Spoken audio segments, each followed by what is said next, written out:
Here's the thing. We're a team of thieves.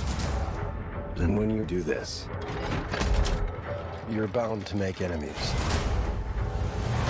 Sometimes those enemies come looking for revenge.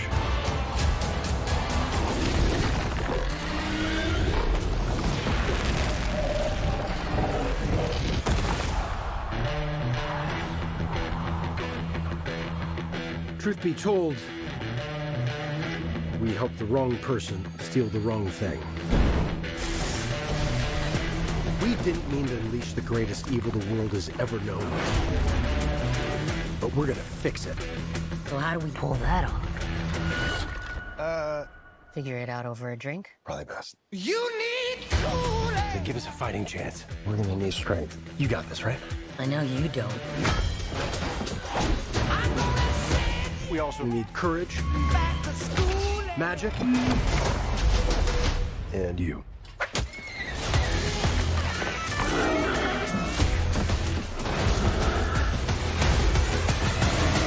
What is that again? It's an owl bear. Let's go. Be warned. There is evil here. I'm glad he's on our side.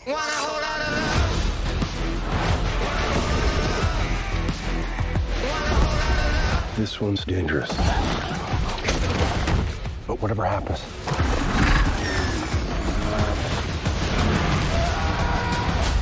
we'll be ready.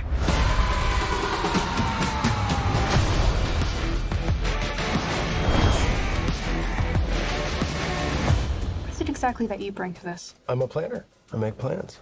You've already made the plan, so If the existing plan fails, I make a new plan. you make plans that fail. No, He also plays the lute. not relevant.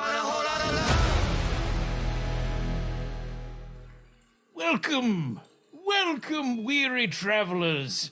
Sit yourselves down in this hearty and hearthsome tavern as I, your DM, tells you a story, and then you roll small clicky-clacky things to find out whether or not you succeed. Okay, let's find out how the first roll of the evening going. Is this review going to be any good? Ah, fuck. Okay, well, sorry about that. Fuck the tavern, fuck all that shit. Welcome to the periodic table of awesome. Fuck this. The DM is taking his dice and going home. You've rolled a natural Where's one. Steve? Steve was meant to be here tonight. He's playing one of the key characters. What the fuck going on? We Oh, were dear. talking about Steve, that sentient pen from Shazam for a second.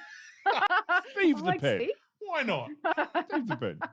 Yes. Oh dear. have you all got your clicky-clacky maths rocks ready? No. Mine is still in my bag from playing on Sunday. Oh. There you go. I'm sorry, Jill. Did you just say play D&D? I do. Amazing. I don't play D&D. I attend D&D because I have done no learning in 5 years.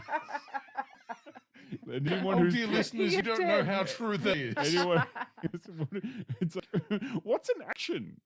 It was 3 years into a camp. 3 years later, what's a spell slot? What? You've been playing a warlock for 3 years. Badly. I Yeah, just play yes. characters with no magic, so I don't have to learn what a spell slot is. Yeah. Yeah. And of course, just off screen, I have my clicky-clacky maths rocks that they're so pretty. Oh, So what did you throughout roll? the course of tonight, if I'm just going to ask everybody to roll for it, Okay. if they think that their opinion is really good. And at Sure. the moment, Dion, Yes. in terms of initiative, you go last. Sorry, buddy.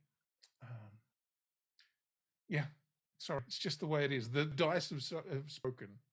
I'm just respecting the call here. All right. Okay, As you were. that's- Go that's- ahead. Oh, and I like that Rob's saying my knowledge of D&D comes from pop culture osmosis. That's fair. probably where mine started to. Yeah.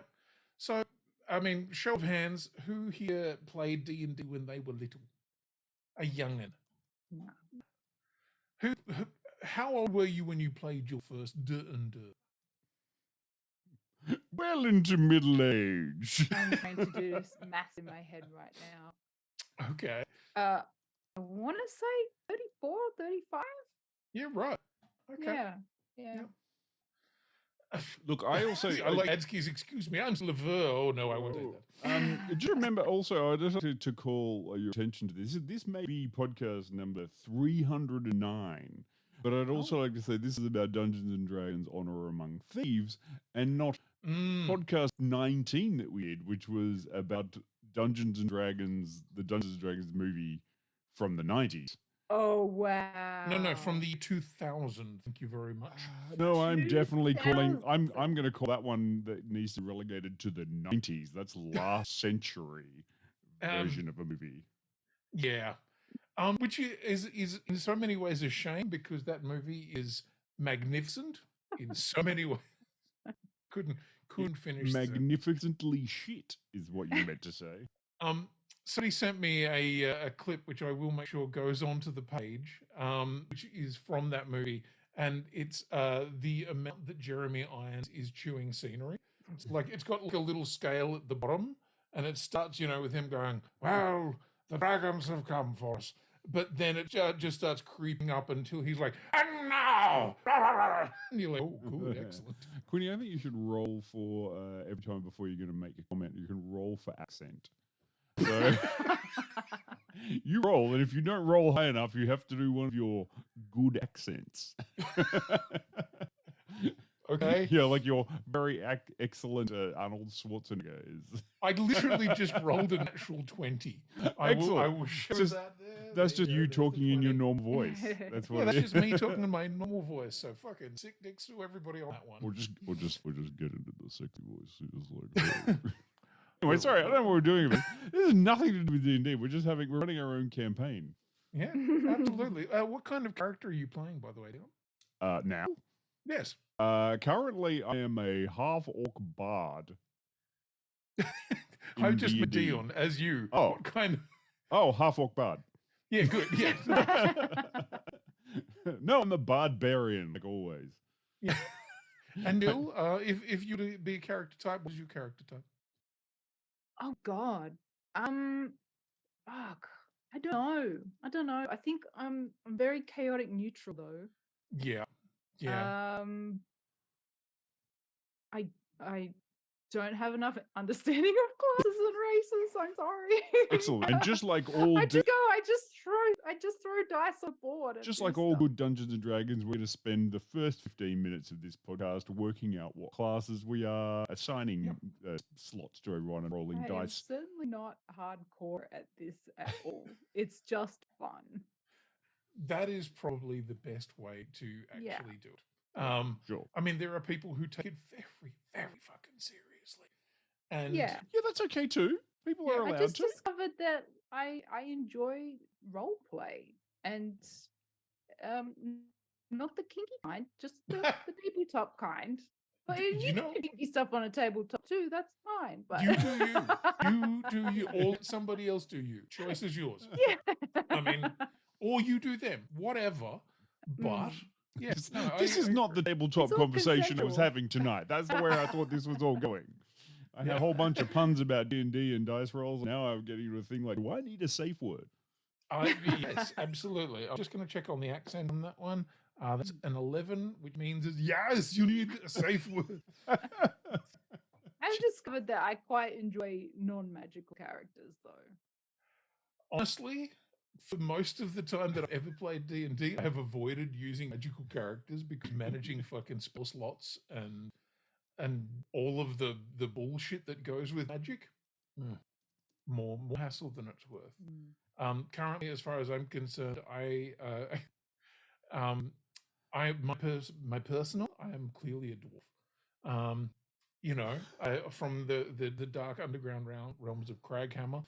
And I'm an been removed from polite society of the dwarves because my beard is not long enough.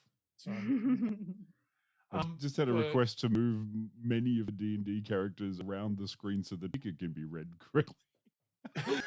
You have lack of real estate on things like much like the movie. It's got a lot of things going on in it. It does. It does indeed. Maybe we should talk about that movie. Sure. I mean, yeah, or we could just espouse our love for D&D or not love or whatever, Weary stranger, please. Please. No, I'm not going to do it. I'm sorry. We all know you want to be DM, Quinny. Man, I would love to, but I'm shit at maths. So, like, Why do you the need process. to know maths? Well, why do you need to know maths? Because behind that little fucking screen, there are so many dice, and they've been rolled all the time. Oh. You have to work things out, Well, and also, you know, or you just exist. don't. or just don't. That is true. Isn't Sometimes there you a just ignore what chatbot I say. plugin that can do that for you now? It's like you just type in the prompts and then it tells you what to say. That's all you do. Oh yeah, just chat GPT you're DMing a game. I kind of want to do that now. I kind of want to do that now. Actually, believe I it want or to not, play in that game. it was actually discussed at one point. You know, a couple of months ago, there was this whole big discussion about the problems with D&D and Hasbro and all of that shit that went down. Yeah. At one point, one of the things that they were discussing was a paid model where you could pay $30 a month and play AI-driven online D&D with the DM that was an AI, and everybody went, We don't want that. Nobody wants that. Why would I pay for that? Who knows? and I think this is what everybody told Wizards of the Coast, and Wizards of the Coast went, Yeah. oh, right, okay, cool, we won't do that then. Yeah. Anyway, the long and the short of that story was like Hasbro backed down, well, Hasbro little team backed down, and now it's still them. And people can enjoy D&D through the current models that they have. Yes, Yeah, absolutely. And now they've released a movie. They have. They have, which the movie going, for the love of God, our movie's coming out. Could you not do this? This is going to fuck everything. And you know how much money we've tied up in this. We're strictly marketing this towards children, with a few jokes for people who play D&D. I mean, I do have a friend that is still dirty on the whole debacle that happened and is refusing to go and see the movie now because they were excited before and they're like, really was intended to see the movie, but then after the whole shakedown and stuff, they're like, nah, fuck off. Okay, fair enough. Yeah. I mean, I guess if that is a thing that you are passionate about, and I mean, realistically, the whole Wizards of the Coast thing did make them look like complete fuckheads. Yeah. Not to put too, finer point on it. It looked like they were money grubbing assholes. Really? Capitalist corporations, money grubbing assholes? Hang on a second. This isn't anything like it was taught to us before. But yeah. Anyway, so what's the film about? Tell us. Should I read synopsis? Okay, let's find out what accent I'm doing it in. Sure, yeah. Roll for your accent first. Roll for inspiration. That, dear friends, is a natural one. I've literally the gone. shittest accent that you've got on file. Hello, it's Quinn. Do Jeremy Irons in Dungeons and Dragons. Okay. Reading the synopsis. Okay, I will do that, absolutely. This is going to be, what level of scene chewing do you want this to be at? I want you to start low and get higher as you go. I mean, honestly, Quinny, you have to fall off your chair because you did roll a natural one halfway through. Yeah, technically, if I do an accent, it has to be, hello, I'm Giraffe! I'm Jerome Irons. Jeremiah Irons. I am Jeremiah Irons, and welcome to the Babs, the British Film Awards for being absolutely British. Okay, what the fuck am I doing? Where's my script? Line. What is line? Okay. Do I have music in the background? Yes, you definitely have the music from the intro to the Dungeons and Dragons cartoon. Amazing. Talking about it. Okay, starting one. A charming thief and a band of unlikely adventurers embark on an epic quest to retrieve a lost relic. But things go dangerously awry when they fall afoul of the wrong paper. Sorry. I think I may have just bust something internally. I was stunned that you went so high so quickly, and then I realized, oh, it's a very short It's synopsis. a very fucking long synopsis. I've got nowhere to go. I mean, it's just 0 to 100 real quick. Exactly. Yeah. I'm not a 60 in 2.5 sentences. yeah, just like Dungeons and Dragons in real life. Nobody knows what this movie is about because they were just trying. They were just trying to tick fucking boxes of things that had happened in other people's campaigns.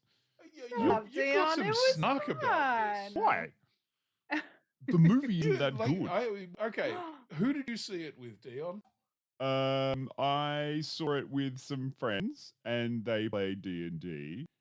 And they were called Myself and I. But like, I mean, it's Come on, not. you saw it with another reviewer who was snarky as fuck. Not really. No, I- not really. Not at all. 100%. In the sense that were we in the same location, in this like the same cinema, but on opposite ends of the cinema? Sure, 100%. So I got to enjoy it, with Jill, of course. It was lovely. But also I didn't have the greatest time, but it was fine. Yeah, That's you what were I kind of went. amongst the teen influencer crowd. weren't Oh. you? Oh man. Mummy bloggers I mean- and tween influencers. Yeah, when I saw Doing someone. Someone TikToks. tell you about something afterwards. When someone, there was actually the only thing that was there was like I'm in the wrong crowd because there was literally like a teen influencer doing a TikTok in front of the screen before the movie started, and I was like, "What session am I in? This is not what I was signed up for." But hey, that's like you do you guys because you're all doing it.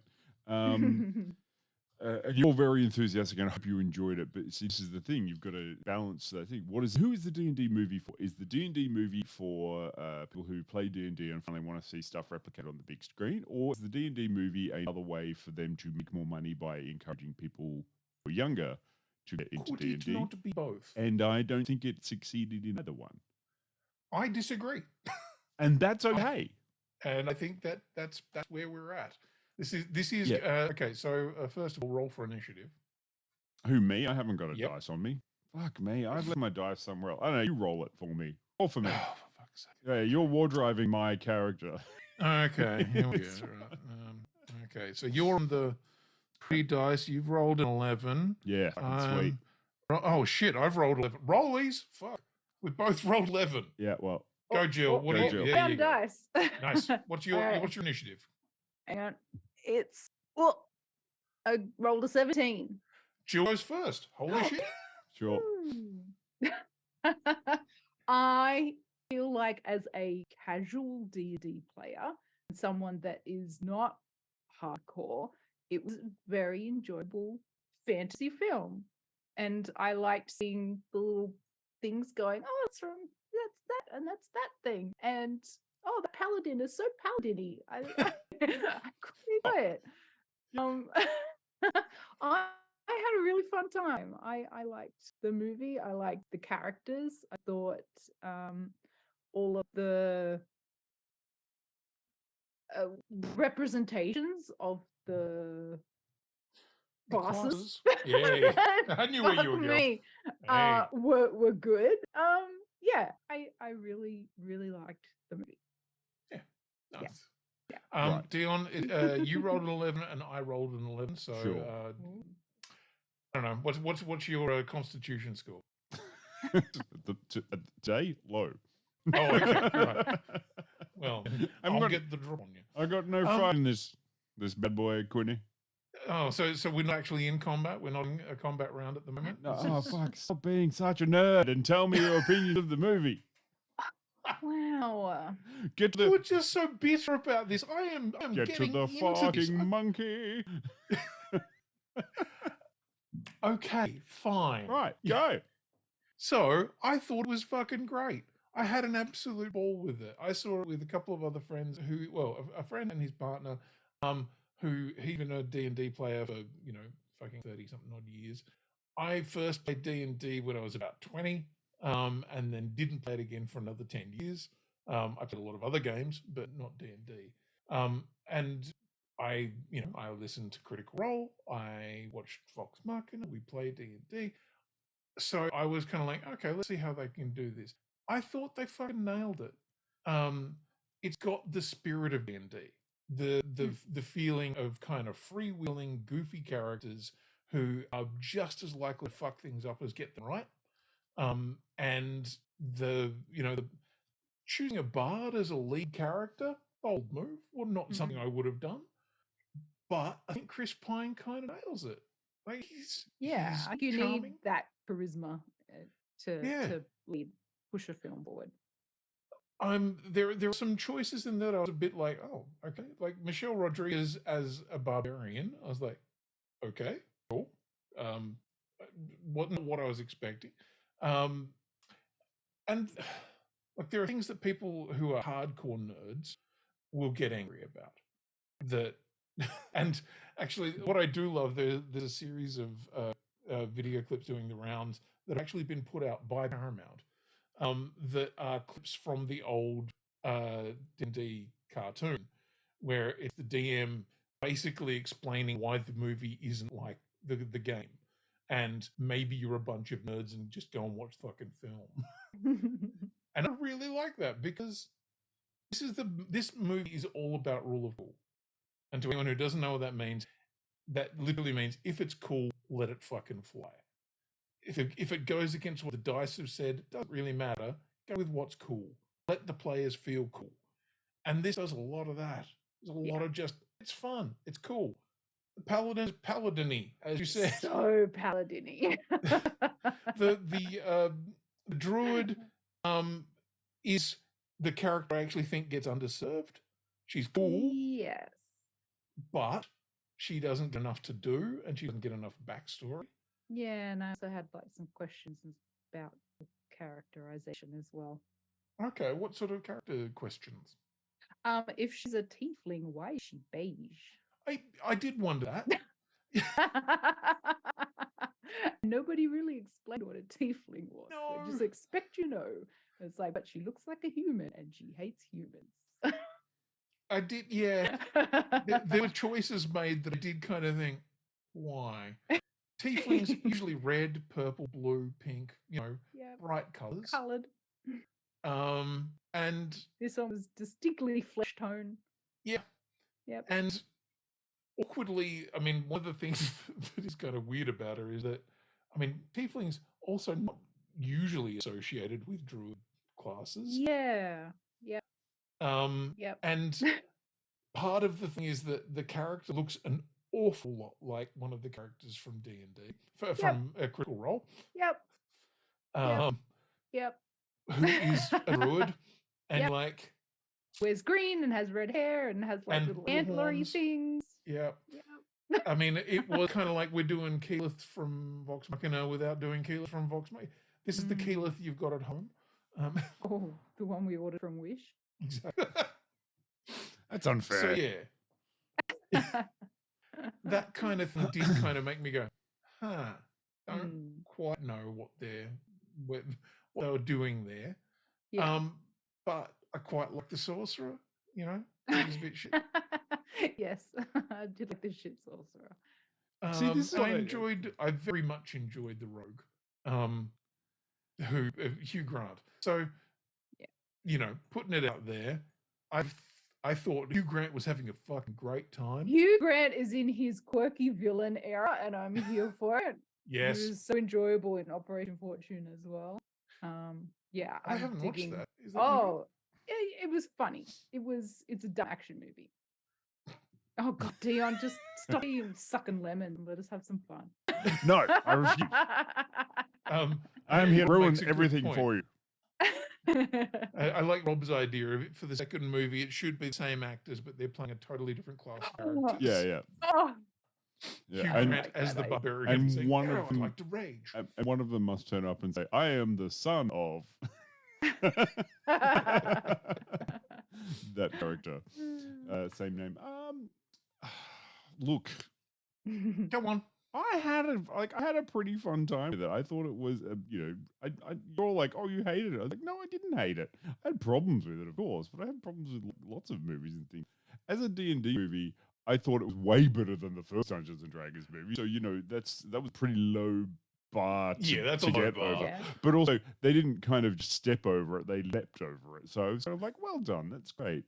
It was just that I felt like, yeah, half the thing, like half the party got done dirty, and the other stories that they were putting there because they work in a movie world didn't work in this one because this is a D&D game. I mean, I didn't give a shit about Chris Pine's wife and baby and motivation and saving the daughter. Like, that really just had nothing to do with it because as D&D, you're given a challenge. You don't really see character growth. You just want to see them get into fun shenanigans. Yeah, but everyone's got a tragic backstory. But you see, gotta have a but some, backstory. but this is the thing: some did and some didn't, and this is why I say it's presented as an ensemble. You look at all the pictures in the press and the way that's done is like this is an ensemble cast. There's not really one person that goes out there. So when they focus on one and actually actively ignore the other characters. I just felt a little bit like, well, this is a bit shit.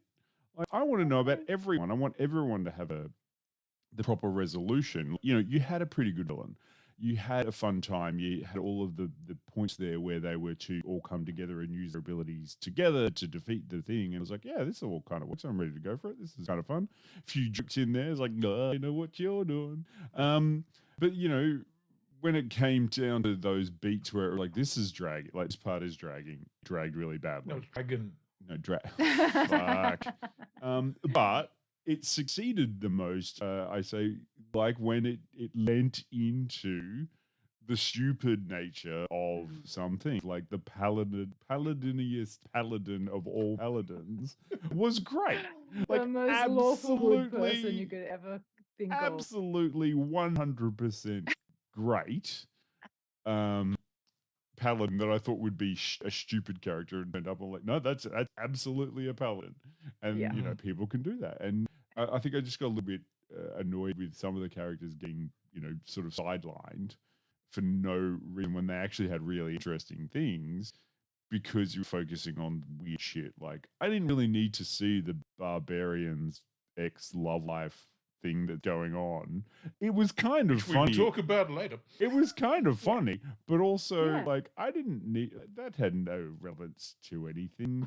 Like I don't need a story behind that. I just need them to do quirky shit and get into trouble. Like the whole thing about Dungeons and Dragons. It isn't about trying to create a masterful story and weave a wonderful tale. It's like, hang on a second, I'm going to present you with a situation and you're going to take it, i.e. the players, in ways that the dungeon master is just trying to keep up with. Like, what the fuck are you doing?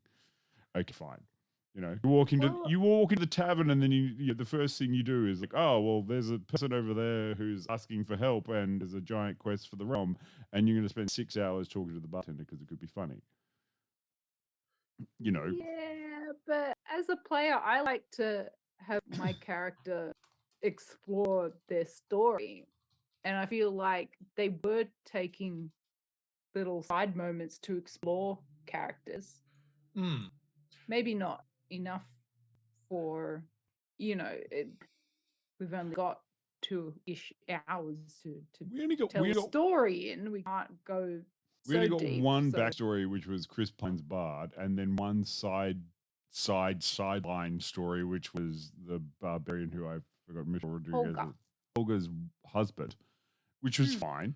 But then, apart from also get Simon the Sorcerer's problems with his, lineage and overcoming his fear of being a shit wizard. He didn't fail enough though. But hey, whatever. Like, picking apart as I'm just nitpicking at it for like, sure, is it a fun film? Yeah, it's okay.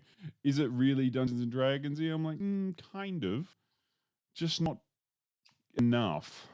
I don't know. No, that's how I felt. It's a movie version of a tabletop game.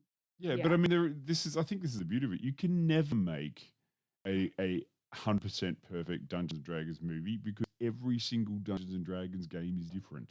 Yeah, this is true, and I think that's a really good point. Which you clearly rolled well for. I have a tome of knowledge. Ah, good. Well, we're in the middle of battle, so if you'd like to spend your next action reading it, that's fine. I'm going to use my ring of speed reading.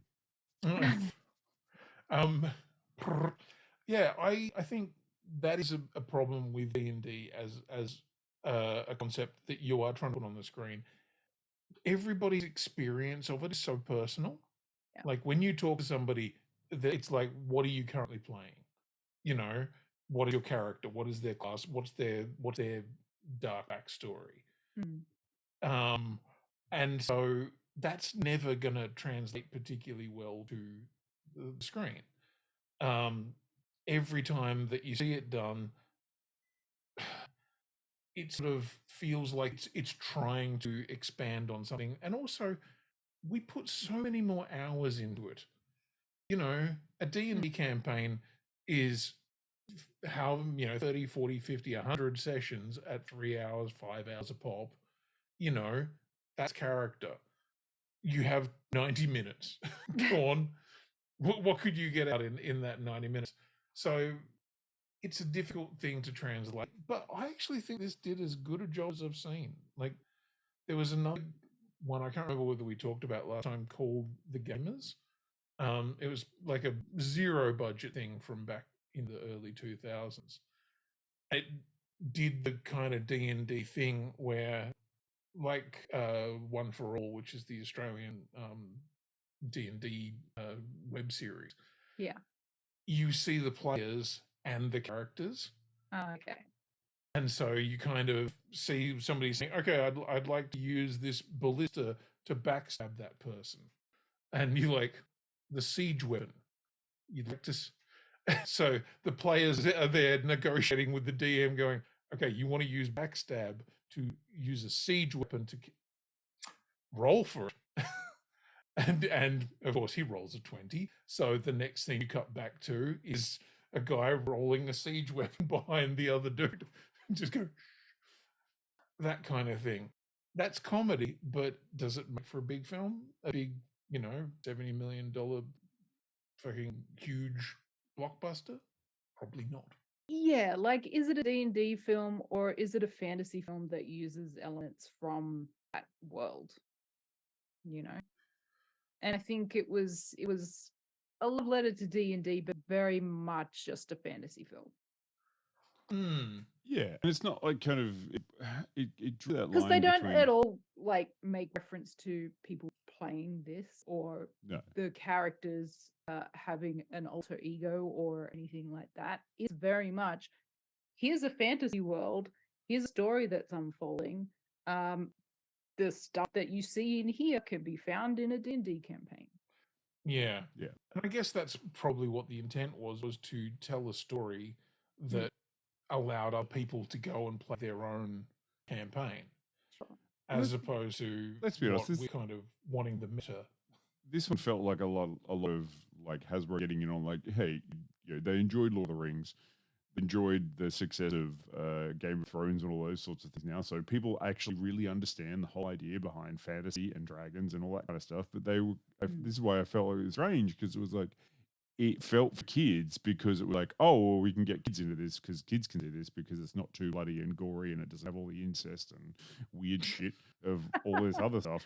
Let's go in. But also, it didn't feel like a kid movie. Like, I watch it and I was like, this doesn't really feel like a kid's movie, and it doesn't really feel like an adult movie, and it kind of feels like a movie for fans. But all up, I think it just was touching a little bit low on a few places, but that's okay. Like, there's nothing wrong with that because it's accessible. That's what I say. This is an accessible Dungeons and Dragons movie. Did I have a great time? No, but that's okay. I hope people do have a great time. Chris Pine is a great bard. I really enjoyed Michelle Rodriguez as a barbarian because it was fun. Yeah. A good little flick. Justice Smith, great. Yeah. Yeah, he's good at playing weird, nerdy people. Hugh Grant, great. Weird red wizards. Okay, and here's one question. This is only for me to ask because it just confused me.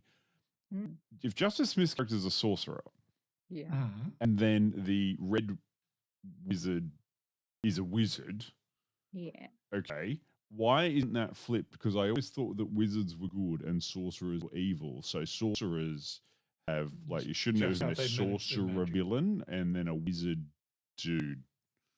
Is that not how that goes? No. So, but I Like, mean, you can have good wizards and bad wizards. You can have good sorcerers and bad sorcerers. The only ones that you generally are well, not even that. You can have good warlocks and bad warlocks.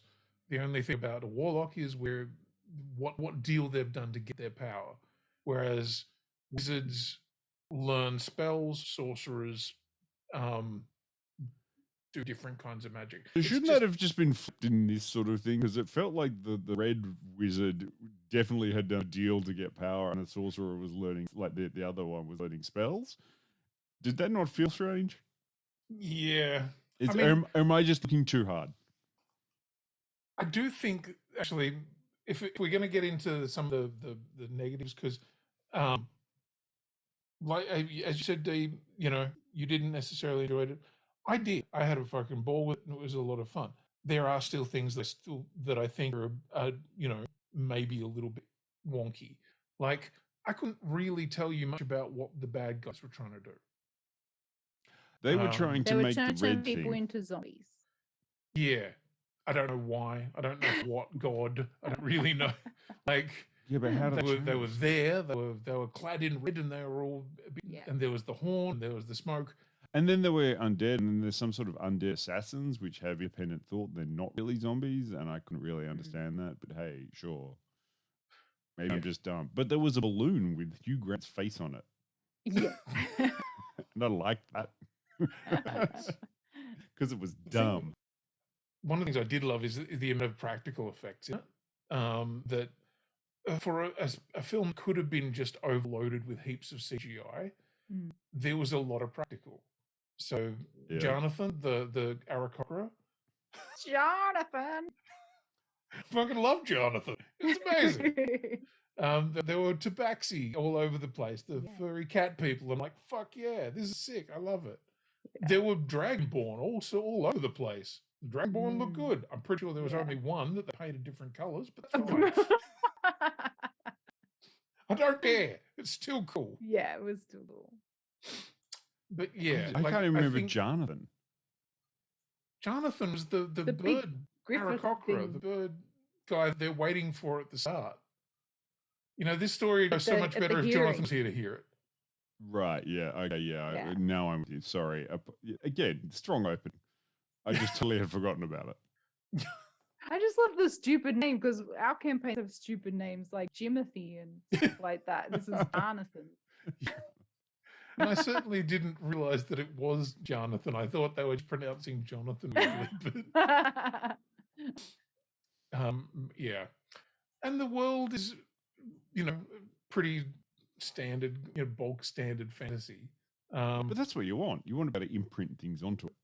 I just kind of, I was waiting for a cool moment of some things, but maybe that was just, maybe I just didn't recognize it. Maybe I had a fucking aneurysm during this film and didn't actually get any of the good bits. I can't remember. Oh. I saw Mimic. That was good. And then there's a Yes. bit I want to talk about later, which you're probably going to mention, which everyone already knows, and that was fun. And then there's the cameos, which were interesting. Yeah. And I found out that, so the cameos that we will talk about a little bit later on, I thought that they were localization things. Yeah, where they were. just did different ones for each country. Apparently not. Oh. It was the one set, and that was what goes everywhere all over the world. Fair enough, because there wasn't much in there. No. Fair enough. Whatever. So yes, the entire world can listen to the weird dudes from Auntie Donna. Yeah. It's a strange release too, because I mean, look, technically speaking, this movie came out last week. Yeah, on Thursday. And yet we That had was seen its it official release date 2 weeks ago. Yeah. We've been watching It was just coming out all over March. It's had sessions everywhere, and I was just like, Yeah. this is kind of strange, but also a little bit like a chaotic D&D campaign. Some people have showed up for some sessions, other people have showed up for some sessions, but what we can't agree on is one session where everyone goes. Yeah. Like the Thursday Who knows? release. Maybe they did that on purpose. I would think that's kind of like highbrow, high class kind of PR marketing. It's like, yeah. Like it comes out on this date. Is that why are we selling sessions over here then? Don't ask about it. Yeah. It was so weird because you went to a press screening, and I think I was Which was like 3-4 weeks before the movie was actually coming out. but then I went to a screening the very next night, which was a paid like session. just a standard screening in the cinema, and I was like, "The fuck's going on?" It was just the one Mm, that week. It's so weird. yeah, Maybe it's like people, and- they were just setting it and they were literally rolling dice for when, like, what days does this come out? Roll for it. I Fuck it, think Thursday. I think they weren't particularly sure of the, and this is business talk, but I think they weren't particularly sure of the film. So what they were trying to do was literally build word of mouth. Yeah. With fandom, because they were talking about there being fan screenings and like that sort of preview thing that we're not advertising it, but if you see it, you go and talk to your friends about it, because the brand has some fairly bad, just some toxic shit around it at the moment. The last time we saw that was a shit film 23 years ago, 2 equally terrible sequels. Yes, there were sequels to those films. So I reckon they were trying to do a bit of brand fix up, Brand. Repair. That's my guess anyway. Yeah, repair. Well, look. Should we think about giving this a bit of a rating, because we're a bit late where we are, because we've banged on a bit, just like all good D&D campaigns. We've banged on a little bit too long. I'm going to keep going for another 5 hours. Oh, great. Cool. You have a think about your rating then, and anyone there listening, you tell us. Did you see it? You rate it. Tell us if we're wrong or right about these things. I also do have some clips that you've asked for, Quinny, so you can sort of call stuff out for me if you want. Or Jill, do you have a clip that you wish to talk about? No, I'm happy to go along with it. Yes, you're happy to go along. I'm going to roll a D100 and see what I rate it. Do you know one thing? One thing I've got to say, like the toys came out and they looked really cool, and I kind of still want a gelatinous cube that came out. That's fun. I have seen NECA have made life-size mimics that you can purchase. That's and they funny. have stuffed plush versions that glow in the dark as well. But there's one thing that we didn't get in Australia that I saw in America that came out, as the AMC movie chain had a giant D20 popcorn holder that is actually, like, the lid looks is like a actually mimic.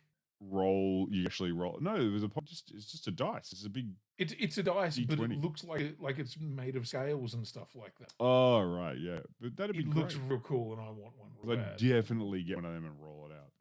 So you'll find one on eBay later. yeah, absolutely, 100%. But also, I'm not that I needed that much. Like, I would have just picked it up and gone, oh, cool. Instead of But, I am going to rate. Yes. I'm going for like 82. 82. Nice. 82. I had fun. Yeah, a good time. A I good time liked with her, Jill. Yeah, I liked it. You liked it. Will you see a sequel? Oh yeah. Would you see it Yeah, with the I same? would probably even like watch it again when it comes to streaming. Like, it was fun. Yeah. It You was want a fun. I franchise? would make people that haven't played D&D watch it, and I have friends that are like semi D&D-ish, like friends in the chat here that just know it from pop culture sources. They have watched it and quite enjoyed it. It's a bit of a lark. And we still have to convince Peter to see it. Oh yeah, I think she really wanted to see it. I think she wanted to. I don't think we really had to, because also remember we did gently induct Peter into the world of D&D by playing some Hero Quest with her. Yes. Yes, as baby's first D&D, which I actually do have. I could reach out and grab that. Yes, right. Oh, is it just off screen? It is just off screen. Where's my emote? Because normally that's for somebody else. I'm very excited. Though I will actually reach off screen because I do have dice sling, which is the dumbest thing that oh, there he goes. Nice. I'm very, very impressed by that. Well, you were talking about not wanting to do math, and that is the least mathy D&D that you can possibly get. I played Hero Quest last month with some friends, and it's so easy. Absolutely. Although I was a little disappointed with that particular Hero Quest, what I consider a temp game, because the rest of my party left me to die. They escaped the dungeon and they left me dead. The best part about it was Peter, who has never played D&D before, got into the character side of enough to just go, fuck him and die. Like, she's the sweetest person on the face of the planet, but a very cold, very hard side to Peter was shown. Like, do we Jokes go on back to them. the Barbarian? No, fuck him, let him die. Jokes on them. I was holding all the gold. So right at the moment, there's the guy that killed me, who is a lot richer down there in the dungeon. Well, it's okay. You're his son of whatever the fuck your character Son was of called. Gronk. I don't know what he's. It's like Grogthar or something. I can't remember. It was Pride weekend. We made up weird, stupid names. Yes, it's true. There was a lot of very gay characters, very gay names. Yes, in the best possible way. Quinny, do you have a rating? Yes. I will go a little higher than Jill. I'm going to go 88. I fucking had a ball with it. As I say, I think there are still things about it that I was like it almost overstays its welcome. It's almost a bit long for what it is. But at the same time, I wouldn't want it any shorter because I feel like there are a couple of characters who get underdone. Mm-hmm. So, like I do feel like the tiefling, is massively undersold in this film, which is a shit because she's got some of the cool powers. Yeah. So, like it's like she gets all the cool stuff to do on screen, but we don't know why or what she's really about. And yeah, I really feel like that's a shame. But I would very cheerfully watch it again. I probably will watch it again. And there were enough moments throughout where I'm like, kobold, or yeah, he displays a beast, or whatever the fuck I was seeing on the screen. When they go into the Underdark and there are the brain-eating monsters and stuff like that. All of these things I've run into. I would have loved to have seen a flump or two down there, but there are things that, probably too weird even for the movie. Yes, for me it's an 88. I had a real ball, and I would very definitely go and watch a sequel, and would happily see these characters do a whole bunch more. Dion? Can you roll for my score, please? Yes. Do you want percentile? Roll D20 and times it by 5. Okay. I literally said natural 20. I have rolled a 14, and I will hold that up so that you can actually see that. Now do the math. You could hold up anything. What a 5 by 14? It's 70. Fuck's sake! Come on. I'm shit with. So is that your rating?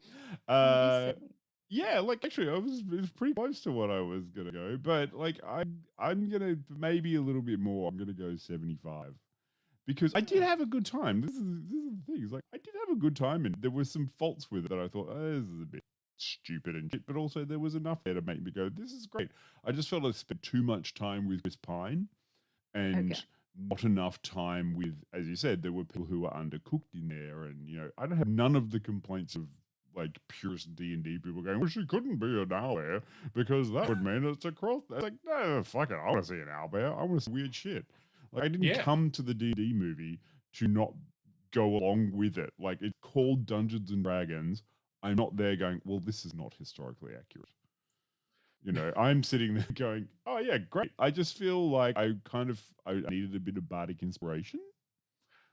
In a fight there, I would have liked to see a little bit more bloodlust rage from the Barbarian. It's small things that you can tweak as they go along. But is it a nice start? Sure. Could it be a franchise? I don't see why not. Just give us a good villain. Because like the cartoon, you've got to have a big bad, like a real big bad, who is troubling the realm, and then you can have lots of different ones. It'd be real great if they just went to a completely different party, because we know from the ending that there are different parties of adventurers rolling around. If just the second one came out and it was just a complete new cast with a different party, and eventually, like Infinity War, all the parties meet up and they have to have a battle royale. So that'd be Actually, fun. that'd be great. It's That like would the be second fun. film, totally different party. Third film, totally different party. Fourth film, they all come together, but film never comes out because you can't organize that many people's schedules to ever play the same game at the same fucking time. Yeah. Yeah, And- D&D campaigns are like the movie industry, trying to get everyone's schedules to line up to agree to be in one place at the one time. Must have had them going, ha ha, this is fun. I'm really happy that they put a mimic in there. That was great. I want to see more of that stuff. I really enjoyed the gelatinous cube. It was a great piece that I quite thought was amazing. Especially when they convince people to go into the gelatin. Like, I swear God, just get in the cube. And everyone's like, no. I'm not going in there. Oh, so Talendar asked the question, what movie does the TPK happen in? The Total Party Kill. Rogue One. Obviously, the Dark Middle film, The Empire Strikes Back. It happened already. It's Rogue One. Yeah. And it was good. I also say, Talendar, Atsuki, anyone who has seen the film that hasn't put a rating in the chat, put a rating in the chat. I love knowing what your ratings are. Yes, we add them and it all calculates the final score that goes on the website. We do use them. Quinny does math. Oh, no, I do math. Okay. Quinny uses chatbot to do math for him. Oh. Okay, in the Oh, break, dear. I'm going to go find my dice link, which is up there. I got a a dice dragon link. Okay, so that which turns into a dice. which clip do you want to go to before we come back and talk spoilers for a short amount of time? Well, for 10 minutes. Games begin. Speak to the Dead or the cartoon one that you talk about, Quinny? I think the games begin because Speak to the Dead is the one that was used as a promo. Let the everywhere else. game Oh, it is very funny. Begin. What a profound joy it is to welcome you, the good, to close of the games, as there will be a wonderful gift for each and every one of you.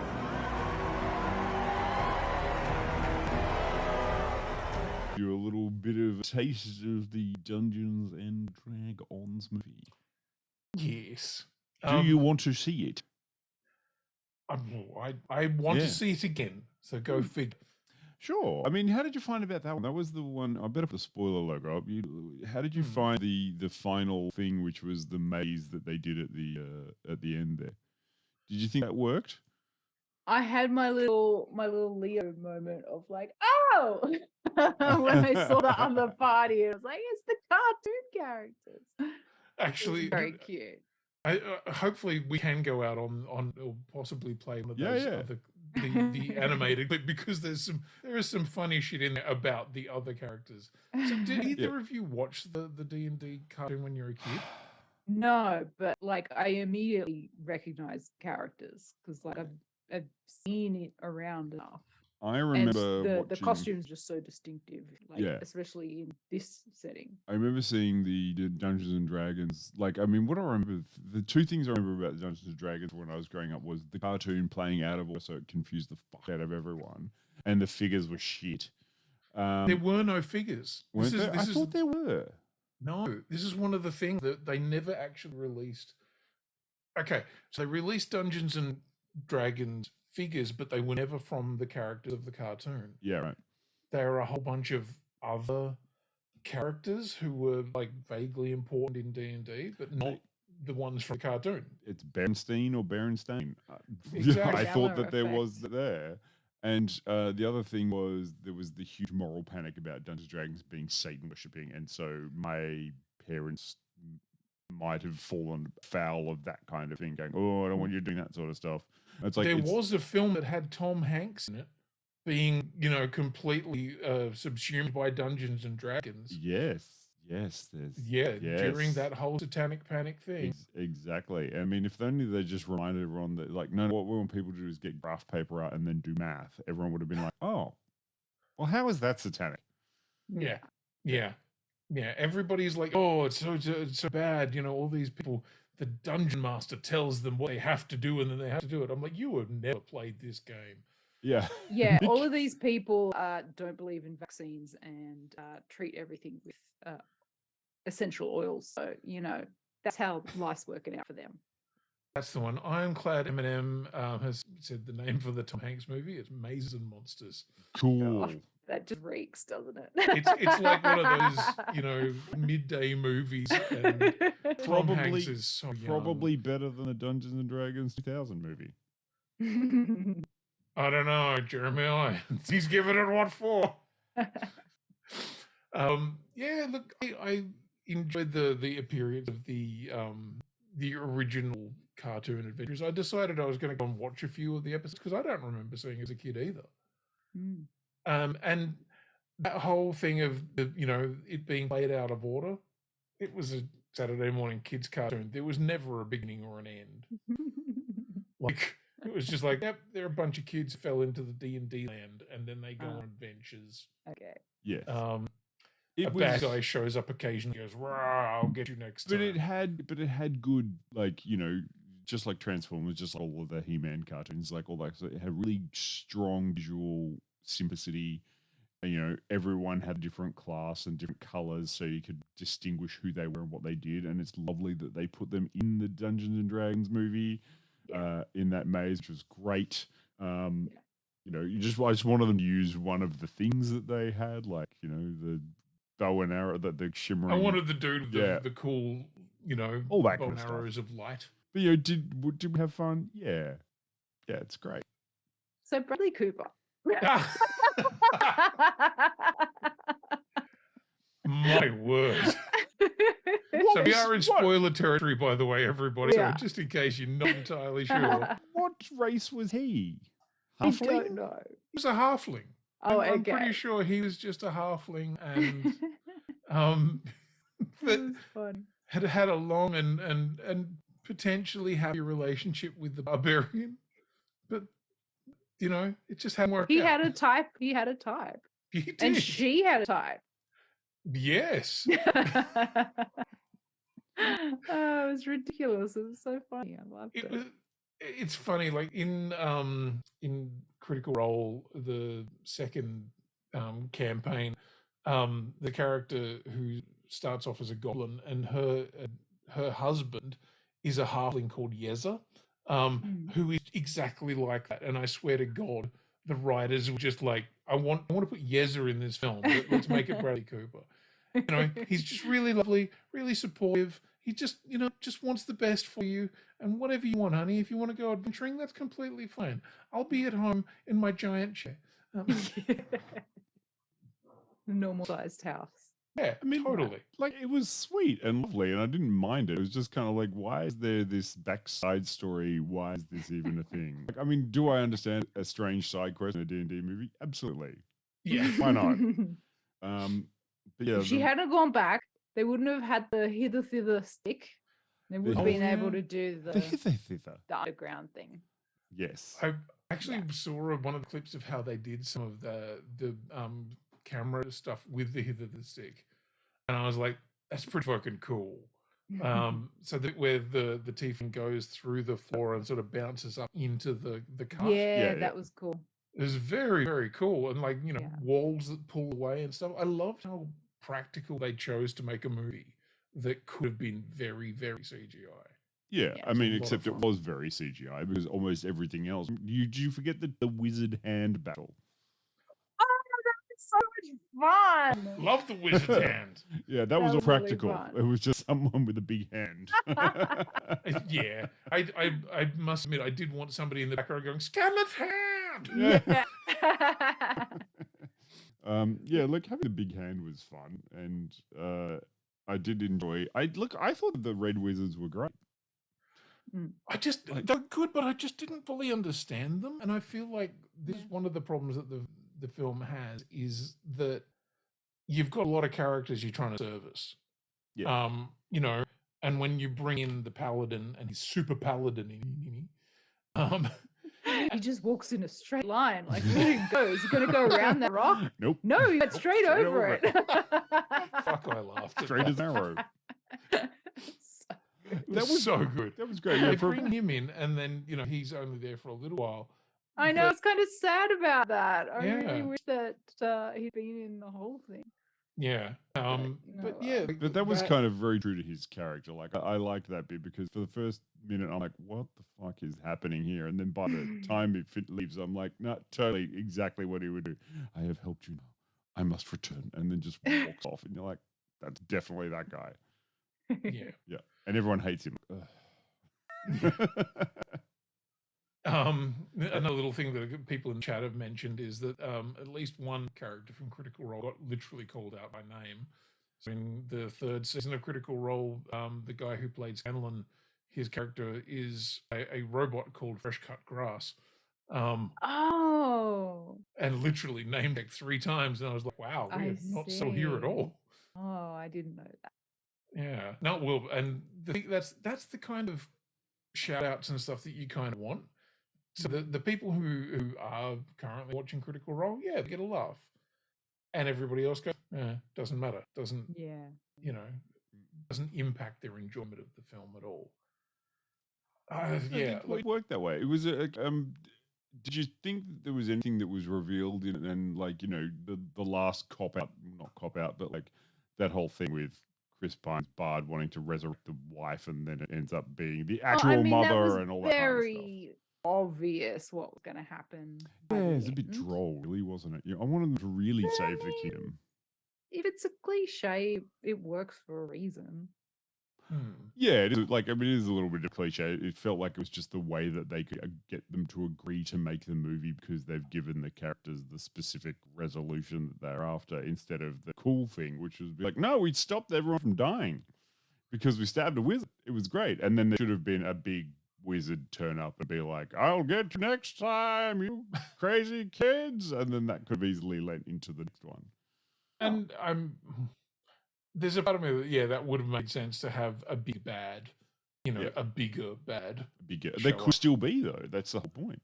If one of those red wizards is that powerful, how's the actual person that is maybe the leader of the red wizard cult from whatever they've decided to create?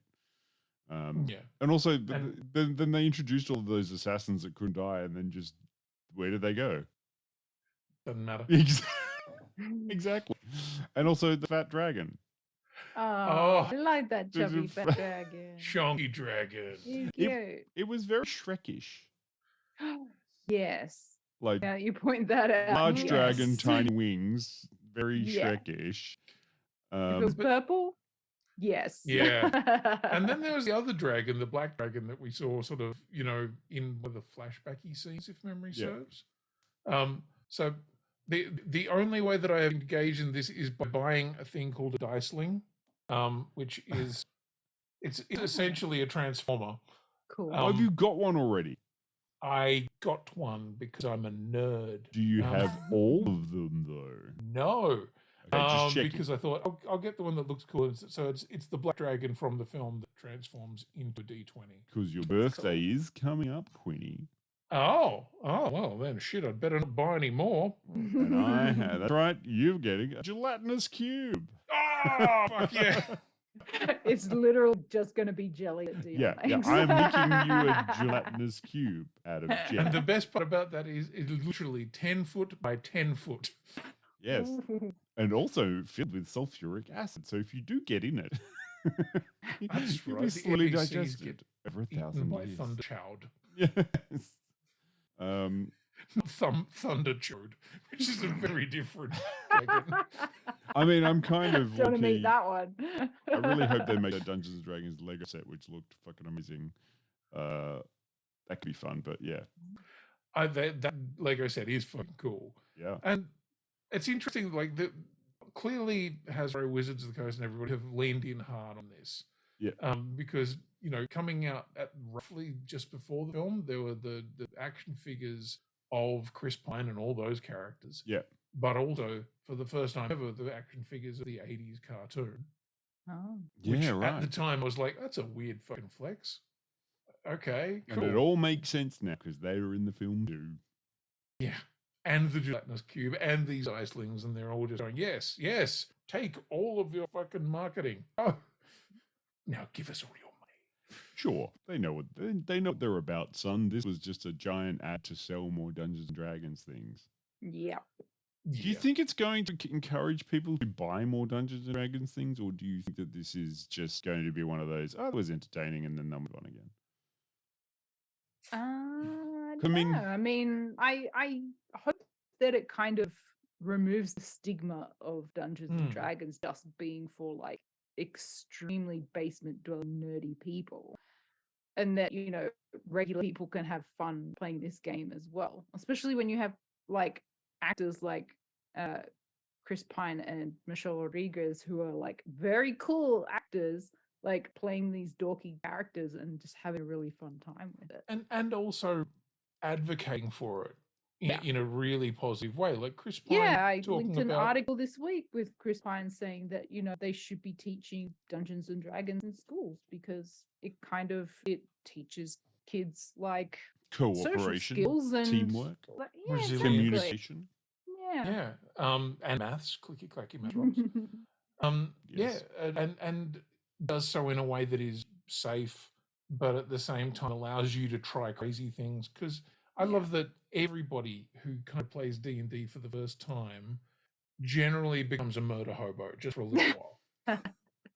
And know, like, What do you mean when you move away from that? Because it's been 5 I don't years. know. We're 8 years in, and Yeah, I'm still yeah. yet to see I'm- you leave murder hobo behind. I'm always the one of I- going, I want to rob the dead bodies.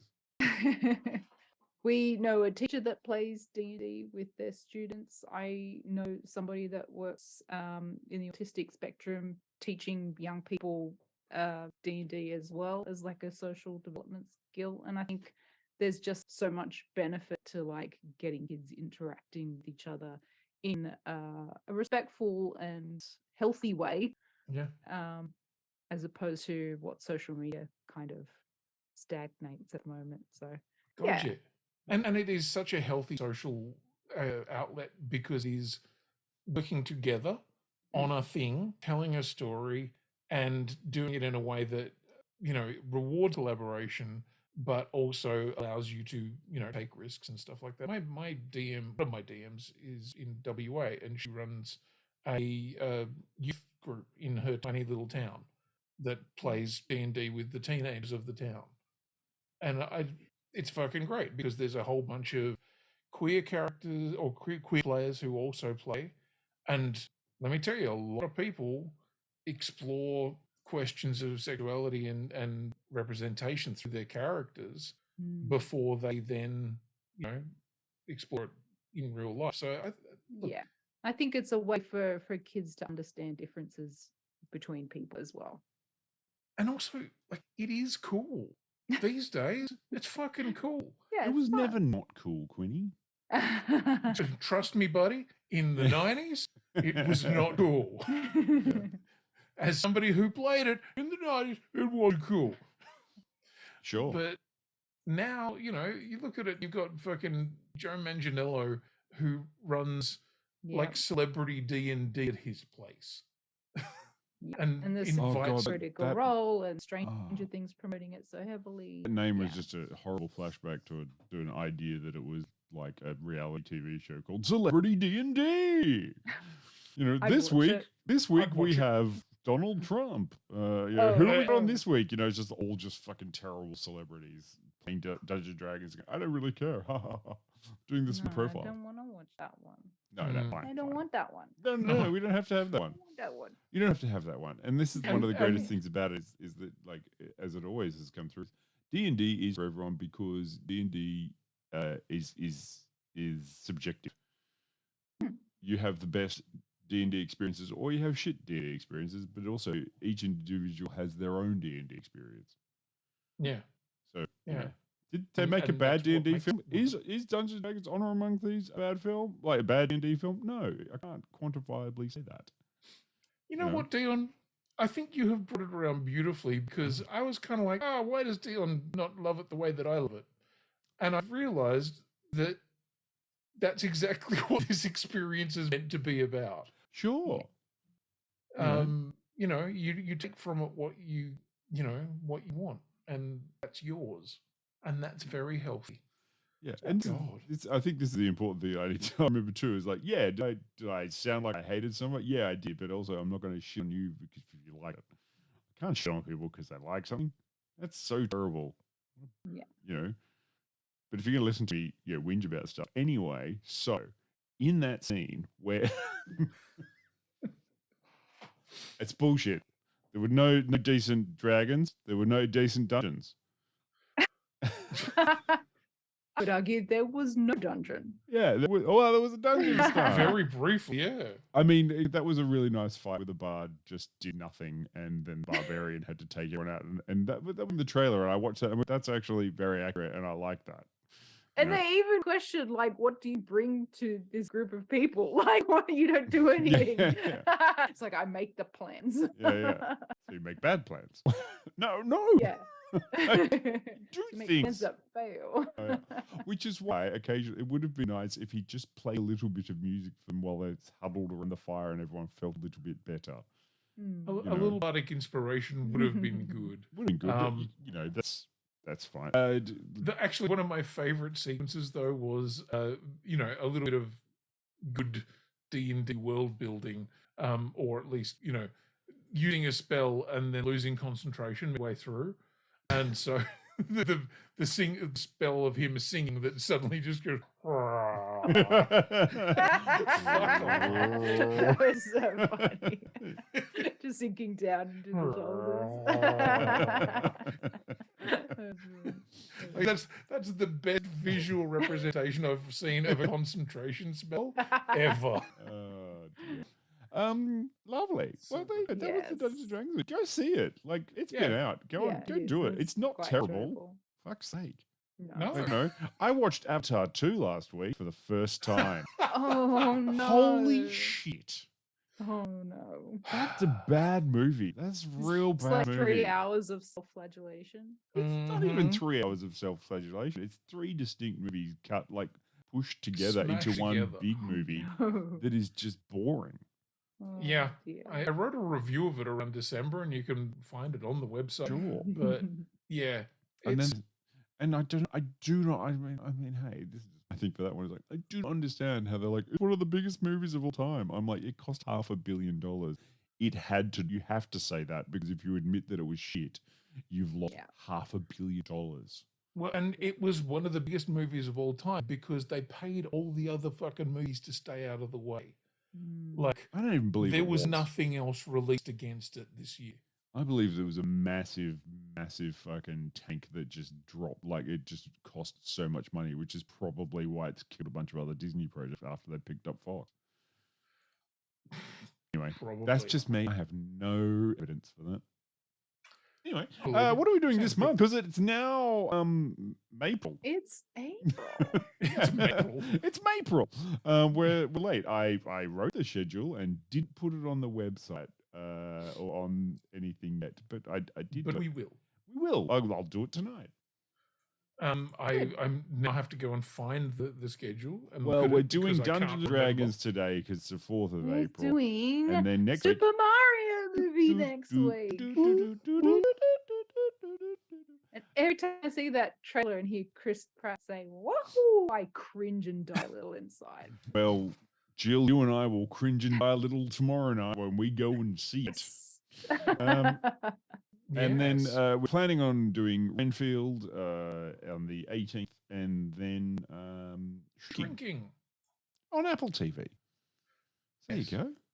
which I haven't watched any of yet, but I will sometime. You will. We're doing a double feature. It's Shrinking and Parks and Recreation. So Quinny, get on to. Oh, for We've got 6 seasons. Quinny, get And the started. movie, Yeah, so 3 cinema ones and a TV show. So there you go. That's pretty easy. Yeah. Should be able to get it across all them. And see how we go. So Yeah, absolutely. yeah. I also I've been throwing a bit of smack around tonight talking about Wizards of the Coast and their owner Hasbro, but actually probably should be chewing a little bit of fucking humble pie on that one. Jill knows where it's at. Oops. So this weekend just gone, I got to do a thing thanks to Hasbro and Paramount. I love you, Hasbro. Hasbro, you're the best. I have so many Hasbro toys, and it's not a lie. Yeah, no, he It really is does. not a lie. No, I get to say I don't agree with Hasbro because I give them enough money. Yeah, Dion has a small inheritance's worth of Hasbro toys. Well, I met 2 other Transformers fans who, I've met quite a few others, but the 2 who came to this event on Friday that terrified me with their adherence to the brand. Griffin, who has 8,500 Transformers, and All different ones, or all different, and like, sorry, 8,500 Transformers and paraphernalia. So, okay. But It was can like he- there's that many different Transformers. But can Yeah. you transform them all without instruction? probably. Yeah, it will be actually. yeah. I mean, odds are pretty fucking good. And Big Angry Trev, who also was there, who has 5,500 Transformers. Is he angry that he doesn't have more? Yeah, probably. I think he's angry that Griffin has more than him. Yeah, okay. How many have you got, Quinny? I've never actually counted them, but my guess would be that it's maybe into the hundreds, if that. I tend to get rid of them after a while because I'm like, this spark joy? No, fuck it. Yeah. No, well, some of them don't spark joy. I keep anyway. But yeah. So last week I got to go and have a look at the big statues of Optimus Prime and Optimus Primal that are at Taronga Zoo. And then on Friday into Saturday, thank you to Hasbro, they gave us the opportunity to do Roar and Snore, which is basically an overnight experience where you go to Taronga Zoo, you go see animals in the nighttime, you go and see them being fed. It's fucking amazing. Not to put too fine a point on it, it is fucking amazing. Hasbro were lovely. They gave us some stuff just off screen. There's my Beast Wars Monopoly. I didn't have the heart to tell them that I fucking hate Monopoly. No. And People hate Monopoly when I play with them. because Monopoly is a game for terrible people. Yeah, that's where I shine. It was amazing. It was one of the most wonderful experiences. I got to feed a giraffe. I got to pat a fucking sea lion. It's just incredible. And then tomorrow night, I can't go to watch Mario with y'all because I'm going to exhibition of Transformers at King's Comics. Ooh. This has been all Transformers all the time. I have done more transforming in the last week than I've done in my life. Amazing. Oh. Well, I hope to say, like, to Jenny and the other people from Hasbro, you have been fucking amazing. Oh, you have been like really lovely, and this nerd, thank you very, very much. Couldn't have happened to a nicer nerd. You were there for the first Transformers movie in Sydney, weren't you? No, I didn't get to go to you? that one. Weren't you in that one? No, I thought you. and I wasn't. somebody else No, I went didn't and go watched either. it. It wasn't me. It wasn't so, me. Yeah, two of our team, I think it was Bruce and Blunty, maybe. I don't know. Oh yeah. Right, flew up and watched it, and then I was directing a play at the time, and I was like, "Is it good? Is the new Transformers like this is 2007?" I was real fucking excited, and then he came back going. And I was like, "What do you mean? It's got to be amazing!" And they're like, Do you like slow pans up underneath stuff that's on fire? "Yeah." Mostly Megan Fox. Yeah. Oh. And like, oh look, there's a shot from another Michael Bay film that you've recolored and just inserted in. Oh, okay, fine. This is where we are. Yes. So the movie comes. All of this is in service of the new movie, which is Rise of the Beasts. When does that come out? June 8th. June 8th. We've got a whole month. And yeah, I know. And funnily enough, yes, we now have our ticket to go see it. So. Ooh, Quinny's excited. It's for all of us. Oh, I'm not excited. I love Beast Wars. Can't destroy this is me. the this thing. We're many into times. Beast Wars now. How I know. fucking cool is Beast that? Wars is my favorite Transformers. Like, I mean, Transformers came out when I was born, but like, Beast Wars was like my Transformers. Oh, okay. That was when I got into it. Yeah. I like many D1ers, was like, no, truck, not monkey, truck, not monkey. Optimus Primal was cool. And then I actually watched Beast Wars and was like, oh shit, this show is actually really good. Yeah. No, I'm on truck, not monkey. I'm with that one. I liked the what do you call it? The double agent Velociraptor. Oh, Dinobot. Yeah, he was fucking cool. He was He playing was both fucking cool. sides. There's only one Dino bot, and that's Dino bots, and they start with Grimlock and then go through Sludge and Swoop and. I even had like the Transform Beasts toys. Sludge. Ooh. I like just off screen. Just off screen. Everything is just off screen. Quinny, See, even a Casper sub is just off screen. I was going to say, show me a bumblebee, but sure. Arachnia was also my favorite. She was the spider. Wasn't that was back in the days? Predacons. That was the days of the bad CGI animation. There you go. There's a bumblebee. Yeah. Fuck. Also, Also, yeah, like G1 first episode bumblebee. Cybertron bumblebee. Fuck yeah. Thank you. All right. Oh, now we're going down a rabbit hole. Maximals and the Predacons. Yeah. This is rapidly turning into a show and tell for Quinny. So Yeah. I say that we should wrap up and leave Sure, it there. Yeah, we should. This is terrible for the fucking podcast. Let me tell you. Go and say check out Super Mario Brothers for next week if you can come and do that one, and then we're going to do Renfield. It comes and out on Thursday. if we all don't get around to seeing Renfield, Tetris was mentioned because someone said we're going to watch the Tetris movie. It's quite good. I watched it the other day, and I was like, wow, that's a very interesting story about it. And then you go and read about the people that the movie's about and the stuff they've done since, and you're like, that's just nice. They're just good humans. Crazy story about how the rights for Tetris were acquired, but like, sure. It doesn't sound like something that would make an amazing film, but by all accounts, it's very good. Just remember that one of the characters in there is Ghislaine Maxwell's father. Yeah, I know. Jesus. I was like, wait, what? He's an actor or his character? No, the character was a rich businessman in the UK, and it was like Maxwell. Why is that? Ghislaine Max. Oh, interesting. Anyway. Oh. Interesting. Yeah, cool. All right. Thanks for joining us, and thanks for sticking around to chat and saying hi. Everybody Lovely to see have people. a safe and happy Easter break. Yeah. And we'll Yeah. see Oh, you yeah. next week. And we'll see you next week. We'll see you next week. Which is Gather round, young adventurers. Gaze upon the crystal ball. See, you're not alone in the realm of Dungeons and Dragons. Whoa! Look at those magnificent heroes. I bet they can help us get home. Wait, is that us? What the flump? We don't look like that. Do we look like that? It's close, but it's not perfect. My hair isn't red, it's orange. We fought a 5-headed dragon.